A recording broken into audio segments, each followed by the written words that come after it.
खाने के लिए लालायित रहती है, और नाक अच्छा अच्छा सूंघने के लिए सुगंधित पुष्प, सुगंधित इत्र, इन सब के भी आसक्ति बनी हुई है। तो ये पांचों प्रकार की इंद्रियां का भोग अभी चाहिए। तो ये पांचों इंद्रियों का भोग यदि चाहिए अभी, तो महाराज क्या कह रहे हैं, उलट घर आद में ना ही बैठा, अभी नहीं बैठे, आद घर में नहीं गए, निज घर में नहीं गए। अभी तो भोजन भी बहुत स्वादिष्ट लग रहा है, सब चीजें अच्छी लग रही है, संसार के सुख सब सुहारे अच्छे लग रहे हैं। जिस दिन संसार के सुखों के अंदर राग नहीं रह जाएगा, हेत नहीं रह जाएगा, चाहना नहीं रह जाएगी, उस दिन महाराज क्या फरमा रहे हैं कि आदगर में जाने की स्थिति आ जाएगी। नौ को लांगन को आश्रो तदार, ये पांच प्राण मन बुद्धि चित्त अहंकार नौतत लिंग शरीर तब लगेगा जब इनकी आसक्ति सबसे सुख लेने की, स्थूल शरीर से, सूक्ष्म शरीर से, कारण शरीर से, महाकारण शरीर से समाप्त हो जाएगी। दास सुखराम के तहा लग अंगरे ज्ञान में सांभली धार बैठा। महाराज फरमाने है कि कोई 8 अंग 64 लक्षणों को सुधार कर बैठा है, तो वो तो अपने विचारों के द्वारा ज्ञान करके अपने आप को संभाल रहा है कि मैं अच्छा कैसे लगूं। स्वतः नहीं आया, ऑटोमेटिक नहीं आया, कि बहु नहीं आया, बार बार मन चला जाता है, उसको वो रोकता है। मत जा मन, उधर मत जा, तू जाएगा तो लोग अच्छा नहीं कहेंगे, लोग बुरा कहेंगे। इस प्रकार से वो ज्ञान के द्वारा मन को काबू में कर रहा है। तो महाराज में जो ज्ञान के द्वारा मन को काबू में कर रहा है, वहां तक वो पराभक्ति की स्थिति नहीं है, परम भक्ति की स्थिति नहीं है। ये तो विचारों के द्वारा मन को, इंद्रियों को बस में करने का, इंद्रियों का दमन करने का, अंतर इंद्रियों को समन करने का उपाय है। दम और शम है, ये तो करने की क्रिया हो गई, दम सम। तो जब दम और सम करने की क्रिया है, दमन और समन, उसको पराभक्ति नहीं कहते, वो तो करने की क्रिया की, उपाय की भक्ति, उपाय। और ये उपाय जब तक कर रहे हो तब तक तो वो ठीक रहता है। जैसे ही उपाय करना बंद किया, आरोह मन फिर से बेकाबू हो जाता है। और जबकि पराभक्ति में, परम भक्ति में, निकी भक्ति में, श्रेष्ठ भक्ति में स्वतः ही ऑटोमेटिक ही, उपाय नहीं करना पड़ता, स्वतः ही ऑटोमेटिक ही मन काबू में, मन रेगुलेट हो जाता है, नियमित हो जाता है। तो वो कैसे होगा महाराज बता रहे कि बंदगी बंदगी करत रे बासना सेंग जल जाए रह नहीं जाए। उपाय नहीं है उसमें, बंदगी है। राम जी के नाम का सुमरन, नाम के सुमरन से सारी वासना जल जाए, तो वो सेंग जल जाए रहे नहीं एक जाती, एक भी वासना बाकी नहीं होती। इतनी बंदगी हो, इतने नाम का सुमरन हो, इतना आनंद प्राप्त हो, तो महाराज में ता दिन भगत सो परागट, उस दिन जो है पराभक्ति घट में उत्पन्न हुई, समझो।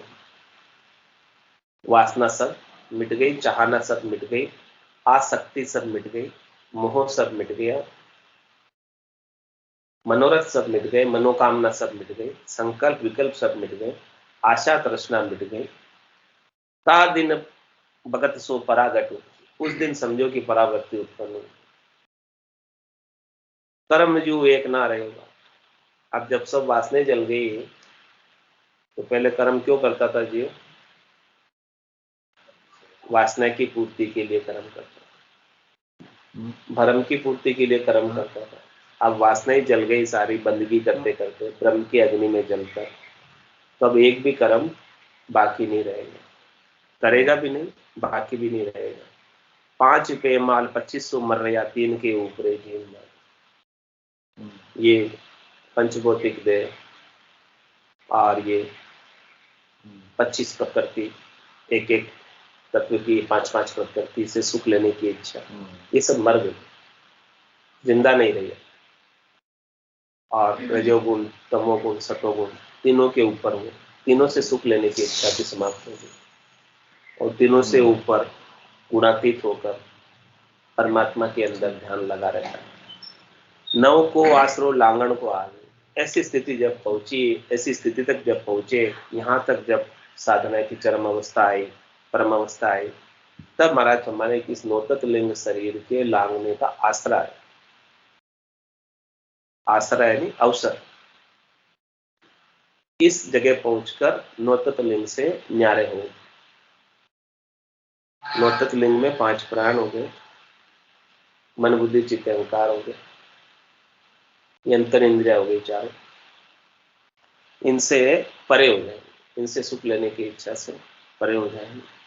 ता दिना सर्व सुप्रीत छाड़, उस दिन फिर सबसे प्रीत छाड़ देंगे। है ता दिना सर्व सुप्रीत छाड़, उस दिन जो है सबसे प्रीत छूट जाएगी, स्वतः ही छूट जाएगी। महाराज ने छाड़े लिखा है, छाड़े लिखा है तो नहीं बैठने। बीच में हट बिन बंदगी मौन।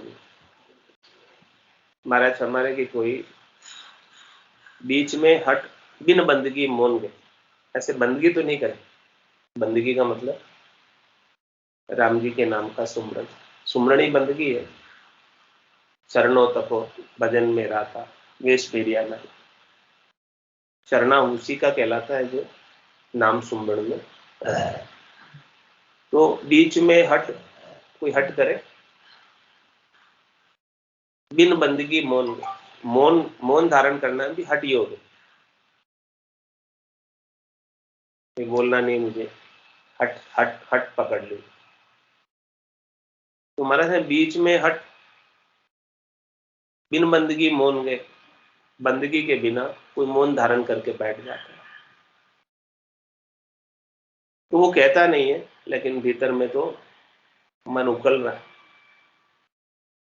भीतर में तो सब अनुभूतियां हो रही है।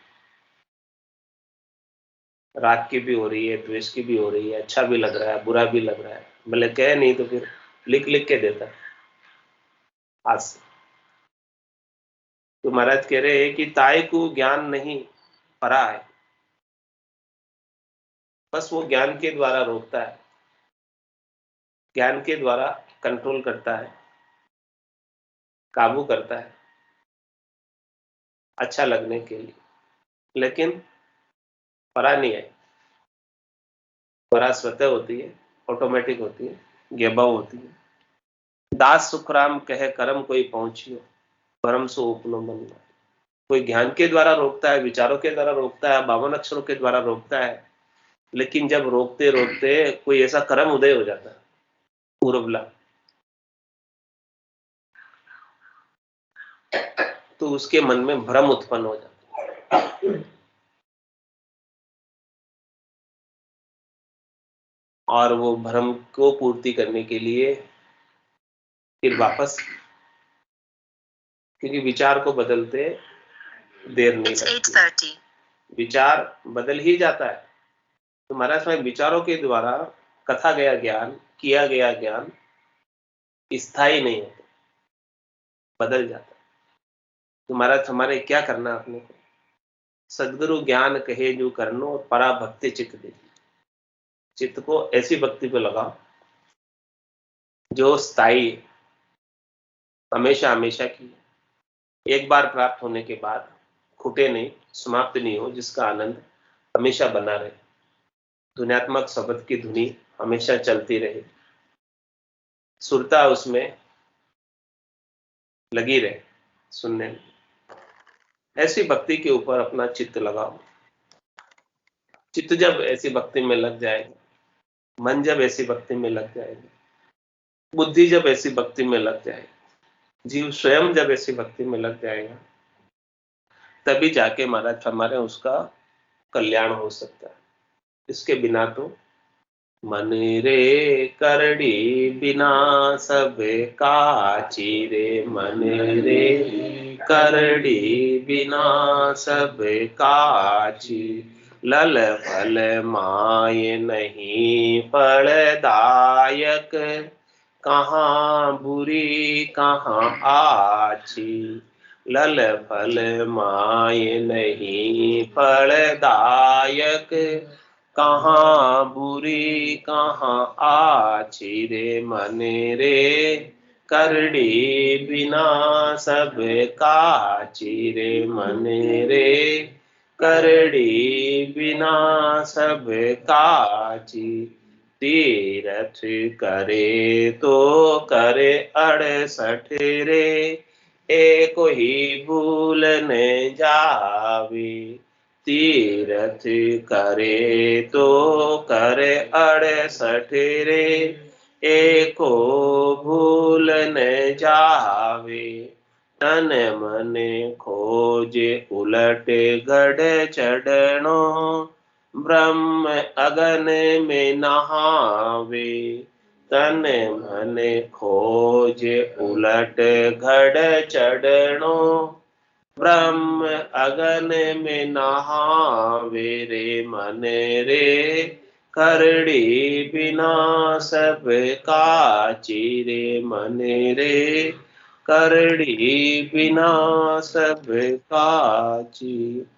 महाराज फरमाने कि आपको तीर्था जाना है, तो इस भरत खंड में, भरत वर्ष में कितने तीर्थ है?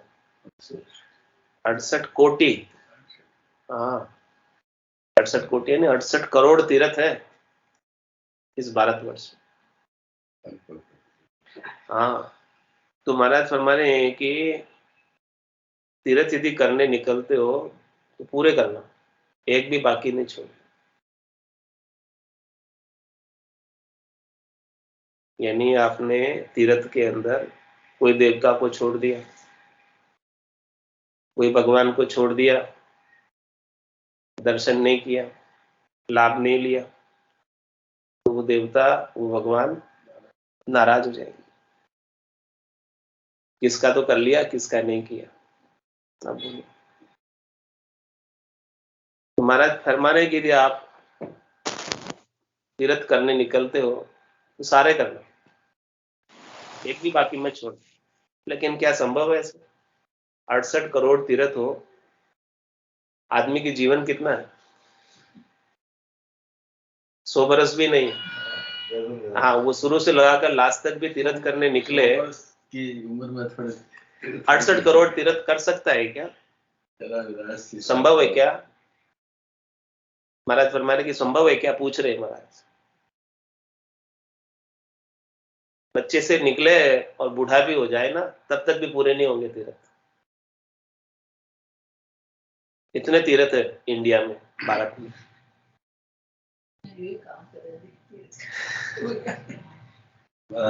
सही रास्ता बता।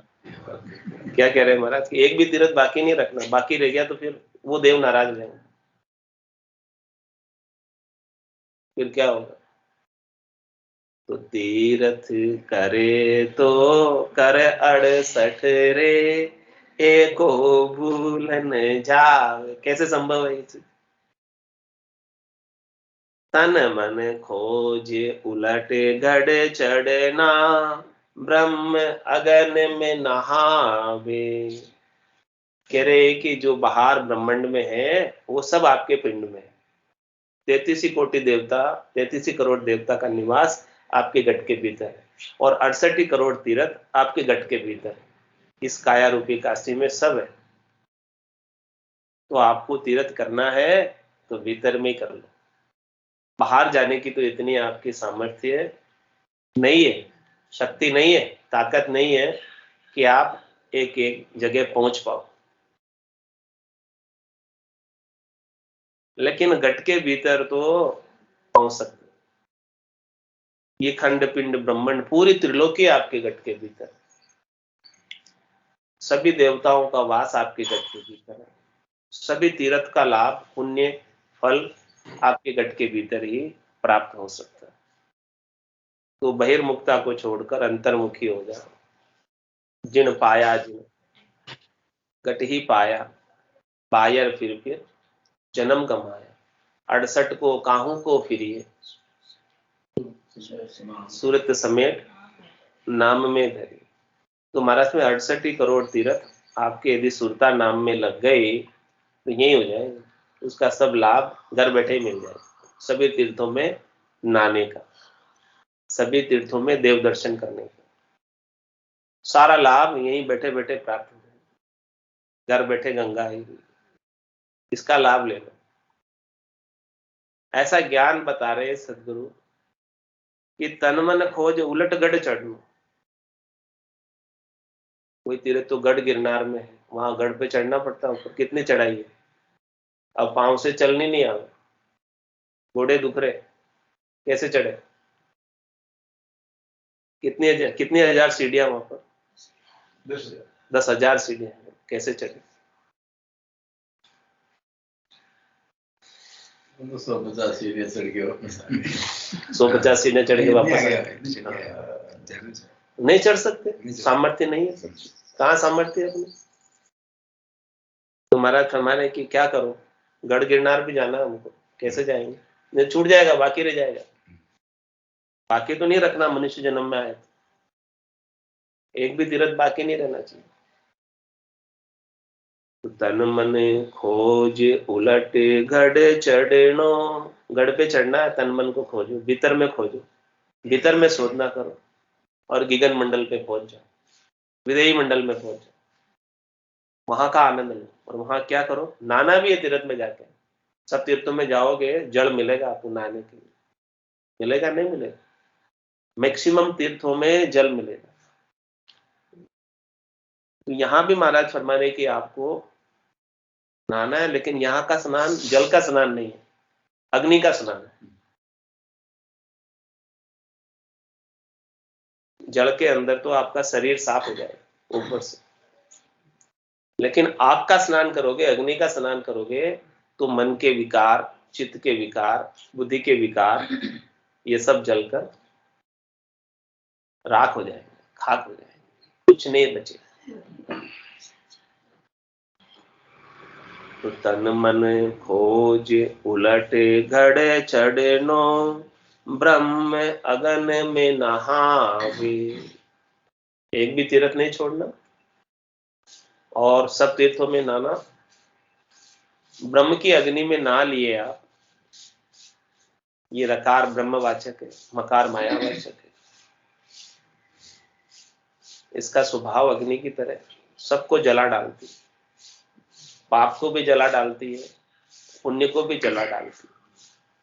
पाप पुण्य दुनिया सुन्यारा, भरम करम दुनिया सुन्यारा, जहां सु रहो लिवलाई, कै सुखराम राम बिन जग में सभी कर्म। महाराज फरमाने हैं कि सांकड़ बंदियों सिए पछतावे, अब को कौन छुड़ावे, पाप पुण्य लोहो कंचन बेड़ी, पांव पड़िया जीव दुख पाप। शेर जंगल का राजा होता है, स्वतंत्र घूमता, अब कोई सांकड़ से उसे बांध दे तो उसे कितना पछतावा होता। ऐसे ही महाराज फरमाने हैं कि ये मनुष्य स्वतंत्र है, चाहे जो कर सकता है, लेकिन यह कर्मों के अधीन हो रहा है, पाप पुण्य के अधीन हो रहा है। जैसे जैसे इसके कर्म उदय होते हैं उसके अनुसार उसे करना पड़ता है, उसके अनुसार उसे भोगना पड़ता है। पाप तो लोहे की बेड़ी है और पुण्य सोने की बेड़ी है, दोनों बेड़ी है, दोनों बंधन। क्योंकि पुण्य को भोगने के लिए देवताओं के ऊंचे लोकों में स्थान प्राप्त करना पड़ता है, सुखों की भोगने के लिए, और पाप को भोगने के लिए पशुओं की योनि में जाना पड़ता है, 84 में जाना पड़ता है। शुभ कर्म कर स्वर्गा जावे, अशुभ किया 84। कै सुखराम भक्ति कर केवल, परम धाम दिन जासे। इसलिए महाराज ने केवल की भक्ति बताई है, ब्रह्म की अग्नि बताई है। इस ब्रह्म की अग्नि में स्नान कर लो, आपके सब जल जाएंगे, कुछ नहीं रहेगा, न पाप रहेंगे न पुण्य रहेंगे, खाता नील हो जाएगा। फिर धर्मराय लेखन धर्मेली पाप पुण्य खत फाड़िया, वो अपना हिसाब जो अनंत जन्मों का है उसके पास लिखा हुआ, वो कब फाड़ेगा? जब खाता नील हो जाएगा। और नील कैसे होगा? अपने करने से तो नहीं होगा। इतने कर्म है कि मोबल कर्म ने जावे प्रभु जी, मोबल कर्म ने जावे, आगे किया तिके किन पारा, अब वही हुए आगे, बहुत हो रहे अभी भी और आगे भी बहुत हुए तो जाते ही नहीं ऐसे अपने करने से तो कर्म, करनी और क्रिया से तो कर्म और उल्टे पड़ते जाते, करते नहीं। वो तो ब्रह्म की अग्नि में जल जाएंगे। अग्नि ये नहीं देखती है कि वस्तु अच्छी है कि बुरी है। जहां आग लग जाती है क्या होता है? स्वाहा हो जाते हैं, अच्छी और बुरी सब वस्तुएं जल जाती है।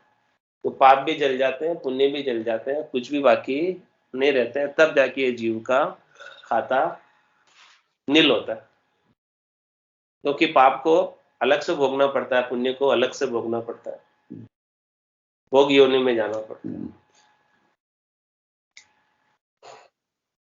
तो महाराज ऐसा अद्भुत विलक्षण ज्ञान बता रहे हैं कि भाई तीर्थ करे तो कर 68 रे, एक कोई भूल न जावे, और तन मन खोज उलट गढ़ चढ़नो, ब्रह्म गन में नहा। मन रे करड़ी बिना सब काची रे, मन रे करड़ी बिना सब काची, लल फल माय नहीं फलदायक, कहाँ बुरी कहाँ आची, लल फल माय नहीं फलदायक, कहाँ बुरी कहाँ आची रे, मन रे करड़ी बिना सब काची रे, मन रे करड़ी बिना सब काची। बोलो राम सतगुरु देव जी महाराज, धन्य हो परम दयाल सतगुरु सुखराम जी महाराज, धन्य हो अनंत श्री सतगुरु सुखराम जी महाराज के ज्ञान स्वरूप भगवान, धन्य हो केवली भगवंता में, धन्य हो जीवा तारण जहाज में, धन्य हो मोक्ष के मार्ग में, धन्य हो अनंत कोटि संतान, धन्य हो राम सभा में राम राम राम सा सब संताने सत्संज्ञाने सबने